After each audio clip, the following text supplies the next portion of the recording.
మద్దతు ఇవ్వట్లేదు. నాకే సీక్రెట్గా ఎందుకు మద్దతు ఇస్తున్నారు? 1451 మూవీలో యాక్ట్ చేసిన బాబు మోహన్ టీడీపీని కాళ్ళతో తన్ని బీజేపీలో చేరి బీజేపీని కాళ్ళతో తన్ని ప్రజాశాంతి పార్టీలో ఎందుకు చేరారు? అంతకంటే హిస్టారిక్ యాక్టర్ ఉన్నారా? 1451 మూవీ, ఇప్పుడు 7 మూవీల్లో యాక్ట్ చేస్తున్నారు. 3 సార్లు ఎమ్మెల్యే అయ్యారు. ఎన్టీ రామారావు గారు ఓడిపోయారు, కానీ రెండోసారి ఆయన వాడలేదు. కనుక ప్రియమైన మిత్రులారా, 5 నిమిషాలు మాట్లాడాలనుకున్నాను, 10 నిమిషాలు మాట్లాడాను. ఎందుకంటే ఆవేదన అర్థం చేసుకోండి. రాష్ట్రం సర్వనాశనం అయిపోతుంది. కుటుంబానికి 5 కోట్ల అప్పు. ఒక్క అవకాశం మీరు తీసుకోండి, ప్రజాశాంతి పార్టీని గెలిపించండి.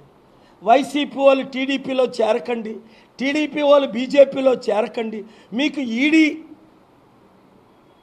భయం ఉంటే నా దగ్గరికి రండి, సిబిఐ భయం ఉంటే నా దగ్గరికి రండి, ఐటీ రైట్స్ భయం ఉంటే నా దగ్గరికి రండి. నేను మిమ్మల్ని కాపాడుతాను. ఈరోజు కవితకి ఎవరైనా బెయిల్ ఇస్తారా? న్యాయంగా నేను పోరాడితే బెయిల్ ఇప్పించగలను. ఇవాళ కేసీఆర్ కంప్లీట్గా ఫినిష్ అయిపోలేదా? 100 సార్లు 1000 సార్లు నేను చెప్పలేదా కేసీఆర్ మార్పు చెందు, లేదంటే నిన్ను చిత్తుగా ఓడిస్తామని? నువ్వు మారేవా? నన్ను కొట్టించావు. మే 2, 2022 సిరిసిల్లలో మీ కొడుకుతో నన్ను కొట్టించావు. అనిల్ రెడ్డితో నన్ను కొట్టించావు. ఆ రోజే చెప్పించాను. నువ్వు మస్ అయిపోలేదా? ఇప్పుడే నా గుండాగి చనిపోవా? వద్దు, నేను నిన్ను క్షమిస్తా.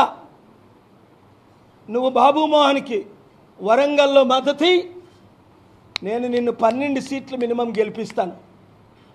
ఎందుకంటే రేవంత్ రెడ్డి కంట్రోల్లో కాంగ్రెస్ లేదు. పాపం ఆయన తమ్ముడు ఎంతో బాధపడుతున్నాడు. ఒకవైపు సోనియాని నెలకి 1000 కోట్లు కాంగ్రెస్కి ఇవ్వాలట గెలిపించడానికి. కాంగ్రెస్ వాళ్ళు 1000 కోట్లు, తెలంగాణ గవర్నమెంట్ 1000 కోట్లు మూటలు మోయాలట. ఇదా కాంగ్రెస్ పార్టీ చేస్తున్నది? 54 సంవత్సరాల్లో 50,000 కోట్లు మా స్టీల్ ప్లాంట్ ట్యాక్సులు కడితే కాంగ్రెస్ గవర్నమెంట్ స్టీల్ ప్లాంట్కి ఎంత ఇచ్చింది? 5,000 కోట్లు మాత్రమే.